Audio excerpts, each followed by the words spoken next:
Hello, नमस्कार, good morning, good afternoon, good evening. आप जहाँ भी हैं, आपका इस ब्रूटली ऑनेस्ट पॉडकास्ट में बहुत बहुत स्वागत है। मैं अभी शूटिंग शुरू करने वाला था तो मेरे कैमरामैन ने कहा, सर आपकी आंखें काफ़ी थोड़ी सूजी सूजी सी लग रही हैं। तो मैंने ये बोला कि शादियों का मौसम चल रहा है तो शायद इतनी शादियों की चकाचौंध देख के चौंधिया सी गई हैं। ऐसा नहीं है दोस्तों, मुझे ये पोल्यूशन से थोड़ी एलर्जी रहती है, तो प्लीज़ बेयर विद मी। पर मैं आपसे दो तीन, चूंकि शादियों की इतनी बात चल रही है, अभी भारत में एक बहुत अद्भुत शादी हुई, उसको लेके कई सारे लोग उस विषय में बात कर रहे हैं। तो मैं आपको उसका एक यूनिक पर्सपेक्टिव जो मेरे दिमाग में आपको बताना चाहता हूँ। मैं आपको अपने दो तीन अनुभव बताता हूँ, छोटे छोटे। मैंने अपना करियर शुरू किया था, 80s की बात है। तो सबसे पहला मुझे एक असाइनमेंट मिला था एक डॉक्यूमेंट्री शूट करने का, जो कि भारत के तमाम गांवों में जाके ईस्ट से वेस्ट, नॉर्थ से साउथ, एक 1.5 साल का प्रोजेक्ट था। उसमें हम लोग जा जा के जो फैमिलीज़ थी, स्पेशली गांव की फैमिलीज़, विलेजेस की, और जो जिसको हम कस्बा बोलते हैं, स्मॉल टाउन इंडिया, छोटे शहर जो कि मेट्रोपॉलिटन्स नहीं हैं, वहाँ जाके परिवारों से बात करनी थी, उनके बिहेवियर को, उनके साइकोग्राफिक्स को, उनके सोशल प्रॉब्लम्स को समझने की कोशिश थी, ताकि जो प्रोडक्ट्स बनाती हैं कंपनियाँ, वो और बेहतर मार्केटिंग कर सकें। एक बात जिसने हमारे दिल्ली और बॉम्बे के ऑफिस में बैठे सब लोगों को बहुत आश्चर्यचकित किया था, जो रिजल्ट्स निकल के आए, और ये मैंने चूंकि पर्सनली किया है तो इसलिए मैं अनुभव से बता सकता हूँ। जब परिवारों से ये बात की गई कि भाई आपकी लाइफ की सबसे बड़ी प्रायोरिटी क्या है, कौन सी ऐसी एक चीज़ है जिसके लिए आप सारी ज़िंदगी मेहनत करते हैं, कमाते हैं, वो क्या चीज़ है, आप आश्चर्य करेंगे कि उसमें अधिकतर लोगों ने, अधिकतर मतलब कोई 51% या 55% नहीं, 70-80% के लगभग लोगों ने ये बताया कि उनके जीवन की जो सबसे बड़ी ज़रूरत है वो है अपने बच्चों की शादी करना। Can you believe it? आपको मैं एक दूसरा एग्जाम्पल बताता हूँ, एक दूसरी स्टडी है। उसमें जो मध्यम वर्गीय और लोअर मध्यम वर्गीय और गरीब खानदानों के खास तौर पे जो बहुत ज़्यादा सोशली अपवर्ड मोबाइल सोसाइटीज़ नहीं हैं, वहाँ पे जब बात की गई तो जो भारत के युवा हैं, लड़के और लड़कियाँ, उनकी ज़िंदगी की जो दो सबसे बड़ी समस्याएं हैं, वो एक है किसी तरह से जॉब ढूंढना, नौकरी ढूंढना, और दूसरा शादी करना। Can you believe it? दुनिया में कहीं और शादी करना, और वो भी एक अच्छी बड़ी शादी करना, कभी किसी की प्रायोरिटी नहीं रही है। कुछ वर्ष पहले मैं चंडीगढ़ एक शादी में गया था, मुझे बुलाया गया था, वो मजबूरी थी, जाना पड़ा। हालांकि मैं शादियों से बहुत डरता हूँ, बहुत दूर रहता हूँ। I feel uncomfortable in wedding parties. पर मैं चूँकि जल्दी सोता हूँ, जल्दी उठता हूँ, तो इसलिए मैं वहाँ जल्दी पहुँच गया। जो टाइम निर्धारित था 7:30 बजे का, मैं पहुँच गया। लेकिन उन्होंने मुझे देख के बड़ा आश्चर्यचकित हुए और बोले कि अभी क्यों आ गए आप, तो कोई भी 9, 9:30 के पहले आएगा नहीं। तो चूंकि वक्त था तो उन्होंने मुझसे कहा, आइए मैं आपको दिखाता हूँ कि वहाँ क्या इंतज़ाम है। तो अलग अलग लॉन्स पे अलग अलग फंक्शंस चल रहे थे, और फिर उन्होंने मुझसे कहा, आइए मैं आपको खाना दिखाता हूँ। और यानी दुनिया का जो भी कुजीन है वो वहाँ पे अवेलेबल था, तरह तरह के स्टॉल्स लगे हुए थे।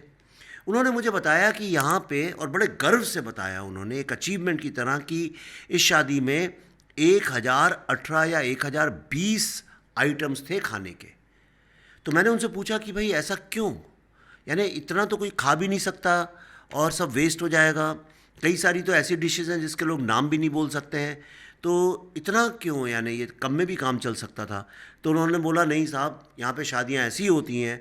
पिछली बार जब हम गए थे शादी में तो वहाँ से 900+ डिशेस थी, तो हमने कहा उससे ज़्यादा होनी चाहिए, और अब अगली जो शादी होगी, यहाँ जो लोग आएंगे, जो अगली शादी होगी, वो इससे भी बढ़ा के करेंगे। शादी भी एक तरह की प्रतिस्पर्धा बन गई है। हमने सुना था कि जो रईस लोग होते हैं बड़ी शान शौकत से शादी करते हैं, कई दिन फंक्शंस चलते हैं, पर ऐसा नहीं है। हिंदुस्तान के अगर आप गरीब परिवार देखें तो वहाँ भी एक एक हफ्ते शादियाँ चलती रहती हैं। वहाँ भी जो ये स्ट्रेस है, जो प्रेशर है सोसाइटी को बताना कि हमने कितनी अव्वल दर्जे की शादी की है, उसका प्रेशर, जेवरात जो दहेज दिया जाता है उसका प्रेशर, खाने पीने का प्रेशर, अरेंजमेंट्स का प्रेशर, ऐसा लगता है कि शादी नहीं हो गई, आपका कोई इम्तिहान ले रहा है कि आप सोसाइटी में फिट होने के काबिल हैं कि नहीं है। और ये ऐसा नहीं है कि किसी एक आध शादी में होता है, ये भारत में अमूमन हर शादी में होता है। अगर आपके घर लड़का पैदा हो गया तो सारी ज़िंदगी माँ बाप को ये लगता है कि कैसे एक अच्छी सी बहू लाई जाए। अगर आपके घर एक लड़की पैदा हो गई तो सारी ज़िंदगी लोग ये सोचते हैं किस तरह ये कंधे की जो एक मजबूरी है, कंधे पे जो बोझ है, कैसे इसे निकाल के एक अच्छे घर में इसकी शादी की जाए। इन भावना में कोई प्रॉब्लम नहीं है, माँ बाप की भावनाएं ये होनी भी चाहिए। लेकिन सबसे बड़ा प्रॉब्लम ये है इसमें जो एक सोशल कंपटीशन है, एक जो सोशल प्रतिस्पर्धा है, कि जब हम ये मान लेते हैं कि हमारा स्टेटस, हमारा जो एक सोशल डोमिनेंस है सोसाइटी में, वो शादी से साबित होगा, तो यूँ समझ लीजिए आप अपने गले में एक तरह का कैपिटलिज्म का फंदा लगाना शुरू कर देते हैं। मैं आपको कुछ और स्टैटिस्टिक्स बताता हूँ। आप ये देखिए, एक रिपोर्ट के मुताबिक भारतीय लोग जो हैं वो शादियों में जो खर्चा करते हैं वो शिक्षा में जो खर्चा करते हैं उससे डबल है। भारत का अगर टोटल वेडिंग मार्केट का आप बजट निकालें और टोटल एजुकेशन का बजट निकालें तो वेडिंग मार्केट का डबल है। भारत जो है वर्ल्ड के सबसे गरीब कंट्रीज़ में है। हमारा जो पर कैपिटा इनकम है, मतलब एक आदमी की सालाना आय, वो वर्ल्ड की 150 में से भी नीचे की कंट्री में आता है। भारत में 80 करोड़ लोग जो हैं सरकार से 5 किलो अनाज हर महीना लेके ज़िंदा हैं। भारत के जो आम 80 से 100 करोड़ लोग हैं वो तरह तरह की सरकारी सब्सिडीज़ और तरह तरह की जो रियायतें हैं उसके बेसिस पे ज़िंदा हैं। भारत में खाने पीने की हालत इतनी बुरी है लोगों की जिसकी कल्पना करना मुश्किल है।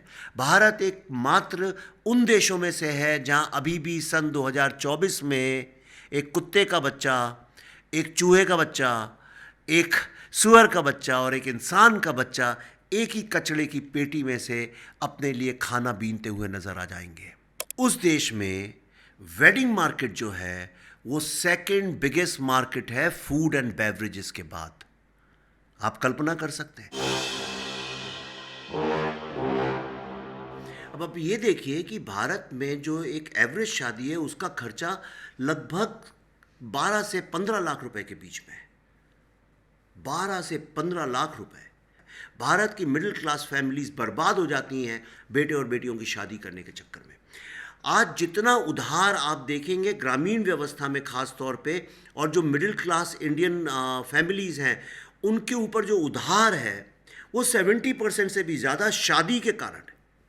शादियां करने के, आपने हिंदी फिल्मों में देखा होगा, एक गरीब आदमी जाके साहूकार से या ज़मींदार से या किसी रईस आदमी से पैसे मांगता है, क्या बोलता है कि मुझे बेटी की शादी करनी है। हिंदुस्तान की 70% फिल्मों के प्रॉब्लम यही रहे कि हीरो को अपनी बहन की शादी करनी थी या किसी बाप को अपनी बेटी की शादी करनी थी, और उस चक्कर में लोग लोन लेते हैं, जेवर गिरवी रखते हैं, घर गिरवी रखते हैं, और तमाम सुसाइड्स इसी चक्कर में होते हैं कि शादी के पैसे को लेकर। और ऐसा नहीं है कि इससे लड़के लड़की जो हैं बड़े सुखी हो जाते हैं या उनका जीवन एकदम से उद्धार हो जाता है, ऐसा भी नहीं है। कितनी शादियों में लड़कियों की जीवन नरक बन जाता है क्योंकि वो ज़बरदस्ती कराई गई शादियां हैं। वो शादियां प्रेम से नहीं हुई हैं, वो शादियां एक सामाजिक बैलेंस को मेंटेन करने के लिए हुई हैं। मैं आपसे जो बात करना चाहता हूँ, मुझे किसी की शादी से कोई प्रॉब्लम नहीं है। मैंने तो मंदिर में जाके की थी और मैंने अपने बच्चों को भी बोला है कि असली वैदिक तरीका यही है कि बहुत ही सादी शादी होनी चाहिए जिसमें सिर्फ परिवार के खास लोग हों और दोस्त हों। पर आप भी तमाम शादियों में गए होंगे, आप मुझे बताइए आपका अनुभव कैसा रहा। क्या आपने नहीं देखा है कि एक शादी जो होती है उसमें ठसाठस लोग भरे होते हैं, चलने की जगह नहीं होती है, दूल्हे दुल्हन से मिलने के लिए लाइनें लग जाती हैं। बॉम्बे में तो मैंने ख़ास तौर पे देखा है, दिल्ली में भी देखा है मैंने, और सिर्फ एक कंपटीशन रहती है कि कौन बड़े लोग आए, कितने मंत्री आए, कितने फिल्म स्टार्स आए, किसने क्या कपड़े पहने। और अब तो वो भी एक प्रॉब्लम है कि अब आप ये भी नहीं देख सकते किसने क्या कपड़े पहने, क्योंकि सब लोग लगभग एक से ही कपड़े पहनने लगे हैं, क्योंकि सब लोग जो हैं उसके रेफरेंस सोशल मीडिया से उठाते हैं। दूसरी बात आपने नोटिस करी होगी, absolute wastage with flower arrangements. जितने फूल लगाए जाते हैं कोई उसकी सुंदरता को देखता भी नहीं है। फूल एक बहुत सुंदर चीज़ है। फूल एक ऐसी चीज़ है, आप कितने भी उदास हों, अगर आप किसी गार्डन में जाएंगे तो आपका दिल बाग बाग कर देगा, आपको खुशी होगी। फूल में एक अलग तरह की खूबसूरती है, लेकिन हमने फूल को एक कमोडिटी बना के वहाँ पे ऐसे रख दिया है जिस तरह से तंबू के डंडे। मैं शराब के एरिया में घुसूंगा नहीं, क्योंकि मैं ना पीता हूँ ना मैं जानता हूँ, इसलिए मैं उस एरिया में नहीं करूँगा, और लोग सेंसिटिव होते हैं लेकिन बुरा मान जाते हैं। लेकिन आप मुझे बताइए, ये वैदिक परंपरा की जो शादियाँ जिनको हम बोलते हैं, जिनको सनातनी हिंदू शादियाँ बोलते हैं, इनमें ये शराब कब इंट्रोड्यूस हुई, ये मुझे भी नहीं पता है, पर इसका कोई जवाब दे नहीं पाता है। जिन शादियों में लोग हवन करवाते हैं, पूरे हवन का पर्पस है समर्पण। पूरे हवन का अर्थ है कि आप ईगो को ताक पे रख दें। पूरे उसका मतलब ही है कि आप किस तरह सादगी से, अग्नि से सादी चीज़ कोई नहीं है दुनिया में, आप किस तरह से उसको एक पवित्र बंधन में बांधने के लिए अग्नि को साक्षी मानते हैं। इतनी सिंपल सी बात है, और देखिए हमने उसको क्या बना दिया है। आज हम लोग कहते हैं कि हम एक हिंदू परंपरा से, एक वैष्णव परंपरा से, या एक वैदिक या सनातनी परंपरा से शादी कर रहे हैं, पर आपको वहाँ कोई ऐसी चीज़ नहीं मिलेगी जो किसी भी तरह से हिंदू या वैदिक हो। एक बड़ा लंबा रिसर्च है, लेकिन मैं उसे पढ़ रहा था, लेकिन उससे मुझे ये समझ में आया कि भारत में एक कल्चरल शिफ्ट हुआ है। और वो कल्चरल शिफ्ट ये हुआ है कि एक सादगी से रहने वाली सोसाइटी सडनली ये हाइपर डेंजरस कैपिटलिज्म की विक्टिम बन गई है। ग्लोबलाइजेशन के नाम पे जो कैपिटलिज्म, एक हाइपर कंज्यूमरिज्म भारत में इंट्रोड्यूस हुआ है, उसके बनिस्बत आप देखिए कि आप सोशल मीडिया में देखेंगे बहुत सारे लोग एक्टिविज्म करते हैं कि दिवाली में पटाखे चलाना अलाउड होना चाहिए क्योंकि वो एक हिंदू त्यौहार है। मैं बिल्कुल अग्री करता हूँ, मैं खुद लड़ता हूँ उस बात के लिए कि भाई एक दिन पटाखे चलाने में ऐसा क्या नुकसान हो जाएगा, आप चलाते तो हैं ही वैसे। लेकिन वही लोग इस बात को इग्नोर कर देते हैं कि आज जो दिवाली और होली के त्यौहार होते हैं, इनमें आज आप लोगों ने घर में मिठाई बनाना बंद कर दिया है। अब आप ये देखिए, बर्थडे पार्टीज़ में आज हम लोग वो गुलगुले तो बनाते नहीं हैं, लड्डू तो खाते नहीं हैं, हम क्या करते हैं, हम केक का इस्तेमाल करते हैं, ठीक है, और उसके बाद हम मोमबत्ती लगाते हैं और फिर हम मोमबत्ती को बुझा देते हैं। यानी यानी इतनी तो मेरे ख्याल से लॉजिक आपके पास भी होगी कि जिस दिन आपने एक साल ख़त्म किया और जीवन के नए साल में घुस रहे हैं, उस दिन रोशनी पैदा करनी चाहिए कि अंधेरा पैदा करना चाहिए। आप मोमबत्ती बुझा रहे हैं, आपको जलानी चाहिए। इतना तो कम से कम डीएनए एक हिंदू में होना ही चाहिए। इसका अर्थ क्या है? इसका अर्थ ये है कि हम लोग सिर्फ जो हिंदुज़म की बात कर रहे हैं वो भी एक फैशन में कर रहे हैं, क्योंकि सोशल मीडिया में वो करने से आपको फ़ायदा होता है। वो भी एक तरह की प्रतिस्पर्धा है। आप एक बहुत ही गहरी मानसिक बीमारी के शिकार बन चुके हैं, यह आपको समझ में ही नहीं आ रहा।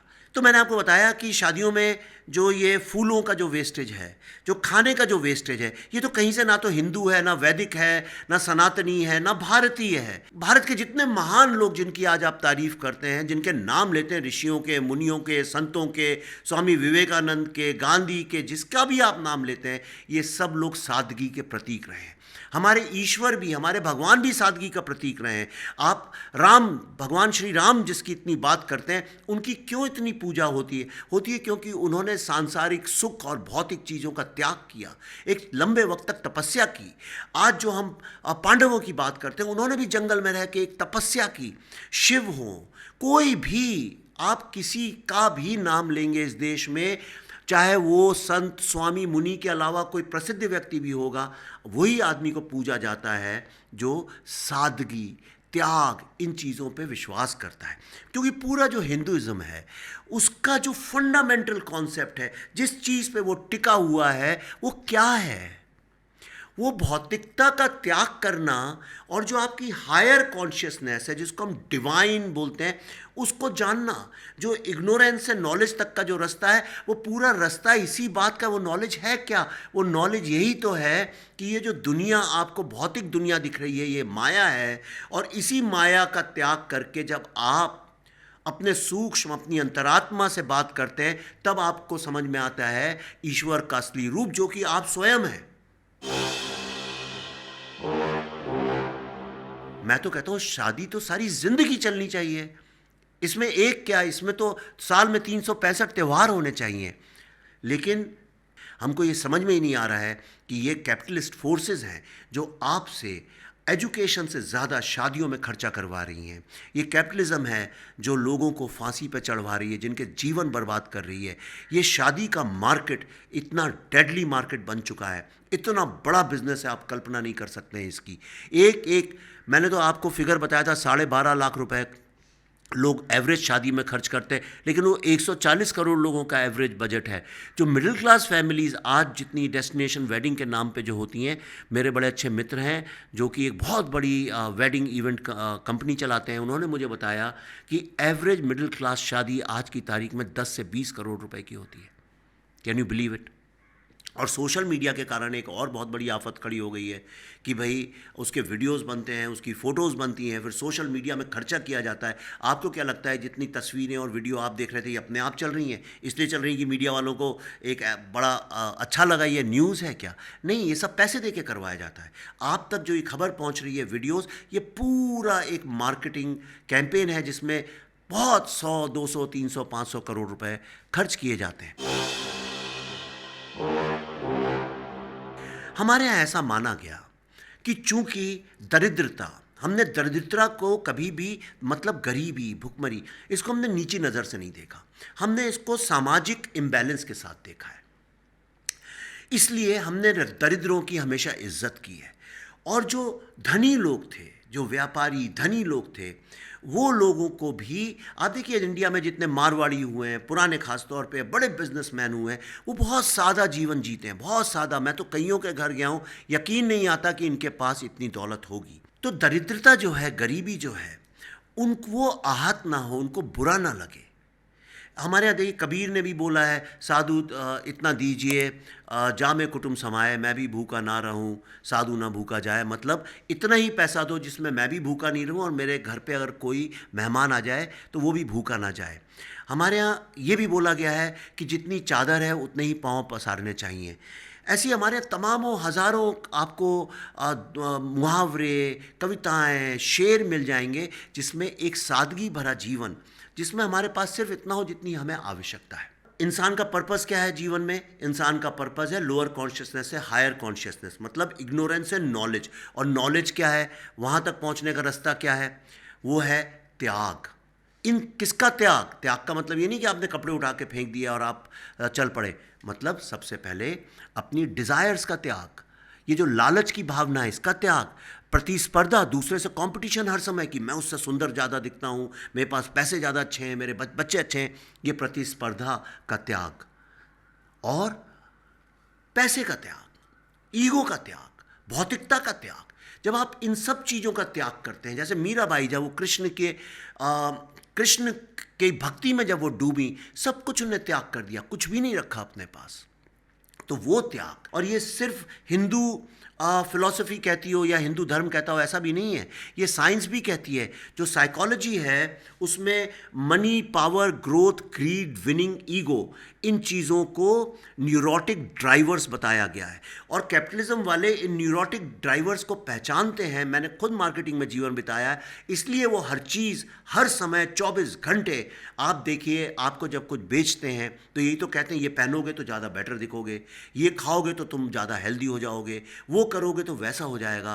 कोई आपको ये नहीं बताता है कि एक्चुअली वो सब आपको ये न्यूरोटिक ड्राइवर्स बेच रहे हैं। तो आप भी इसके बारे में ज़रा सोचिए। ये जो चकाचौंध शादियों की, फंक्शंस की, पार्टी की, कहीं ऐसा तो नहीं हो रहा अपने आप को गर्व से हिंदू कहने वाले लोग 24 घंटे सिर्फ एक ही चीज़ में व्यस्त रहते हैं? Party party party party, celebration celebration celebration, social status social status social status, validation on social media, validation on social media. और ये सब एंटी हिंदू थॉट्स हैं। पर इस गेम को अगर एक बार आप समझ जाएंगे तो आप इससे मुक्ति पा जाएंगे। देखिए गेम कैसे खेला जाता है, मैंने कुछ पॉइंट्स बनाए, मैं आपके साथ शेयर करना चाहता हूँ।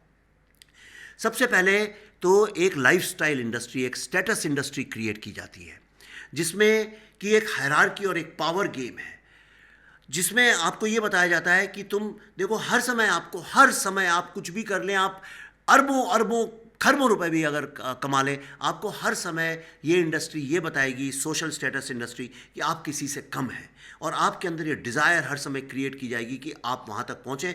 जब वहाँ पहुँचेंगे तो आपको पता चलेगा आप अभी भी पीछे हैं। यूँ समझ लीजिए एक चूहा है, चूहे के आगे एक ऐसी डंडी लगी है, और डंडी में एक रस्सी पे एक चीज़ है, एक चीज़ की बॉल है, और चूहा चूंकि चीज़ बॉल देखते ही साथ उसे खाने के लिए भागता है। अब वो चूहे ने भागना शुरू किया, लेकिन सारी ज़िंदगी अगर वो भागता रहेगा तो वो चीज़ बॉल हमेशा उसके आगे ही टंगा रहेगा, वो कभी उसे खा ही नहीं पाएगा, चाहे कुछ भी हो जाए। और यही इंसानों के साथ कर दिया गया है। We are the rats of this hyper consumerist industry. Second चीज़, हर समय आपको किसी तरह से फूड, खाना, कंजम्पशन ऑफ फूड, उसमें व्यस्त रखा जाए।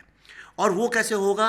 जब हर चीज़ में सॉल्ट, शुगर और फैट, सिर्फ 3 चीज़ें आपकी ज़िंदगी को, आपके सारी इनकम और एक्सपेंस को जो चीज़ें कंट्रोल कर रही हैं, उसमें जो सबसे ज़्यादा बड़ी चीज़ है वो है सॉल्ट, शुगर एंड फैट।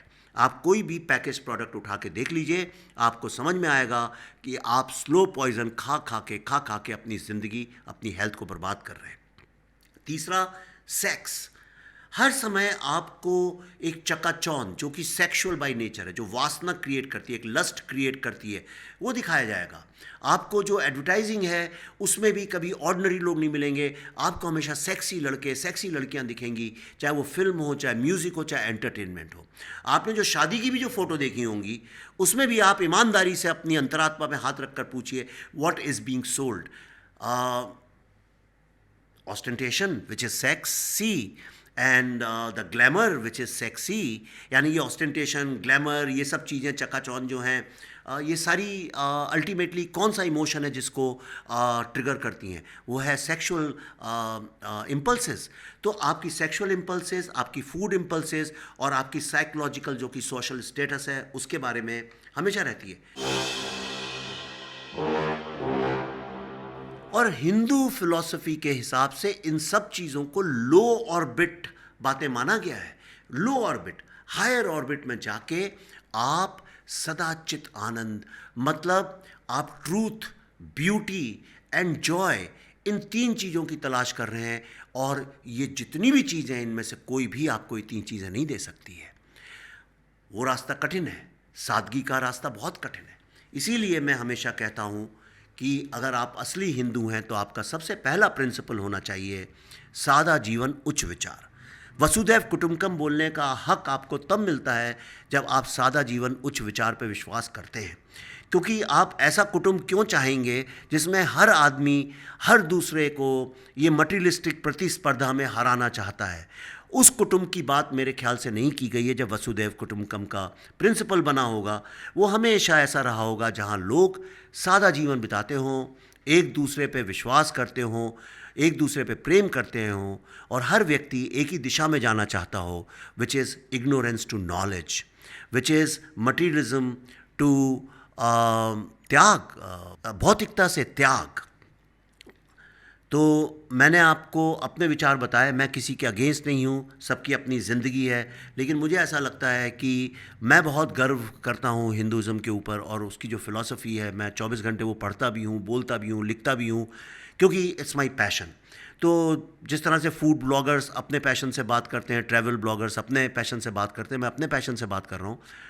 मैं खुद शादियों में जाता नहीं हूँ। 10 शादियों के इनविटेशन हो तो बड़ी मुश्किल से एक में जाता हूँ कि बहुत करीबी परिवार का रिश्ता है या किसी दोस्त की बेटी या बेटा है, पर मेरा मन वहाँ जाके हमेशा खिन्न होता है। मैं हमेशा दुखी होता हूँ देख के कि कितनी बर्बादी भारत जैसे गरीब देश में हम कर रहे हैं। कहीं तो कुछ अच्छा हायर कॉन्शियसनेस का कहीं तो कण किसी के दिमाग में होता होगा कि कोई ये सोचे कि क्या ये वाकई में एक हिंदू परंपरा, एक वैदिक परंपरा, एक सनातनी परंपरा को दर्शाता है या नहीं? क्या ये भारतीयता को दर्शाता है कि नहीं? इसके बारे में मेरे ख्याल से सोचने का वक्त है। भारत जैसा देश अगर विश्व गुरु बनना चाहता है तो वो हायर कॉन्शियसनेस से ही बन पाएगा। लेकिन आज अगर समाज को देखें तो हम सिर्फ लोअर कॉन्शियसनेस की गर्त में गिरते जा रहे हैं, और मुझे तो कई बार ऐसा लगता है कि हम वेस्टर्न सिविलाइजेशन से भी नीचे उस गर्त में फंसते जा रहे हैं। कहीं ऐसा तो नहीं कि हमारे पास ताकत नहीं है ये ग्लोबलाइजेशन हाइपर कैपिटलिज्म से लड़ने की? तो आपको एक बात बताऊं, ये ताकत आपको बाहर से अरबों रुपए खर्च करके भी नहीं मिलेगी, पर फ्री में अगर आप चाहें तो ये ताकत आपको मिल सकती है, और ये ताकत है आपके अंदर। तो दोस्तों, फिर से मैं आपसे मिलूँगा नेक्स्ट वीक ऐसी किसी विषय पे बात करने के लिए। अगर आप चाहें तो रिप्लाईज़ में अपने विचार लिख सकते हैं। अगर आपको लगता है मैं किसी सब्जेक्ट पे बात करूं तो आप लिख सकते हैं। और इस बीच you can go to the links नीचे iambuddha.net पे जाके अगर आप चाहें तो हमारी किसी भी तरह से हेल्प भी कर सकते हैं। तो have a great day, have a nice day. अगली बार फिर मिलेंगे। Thank you very much.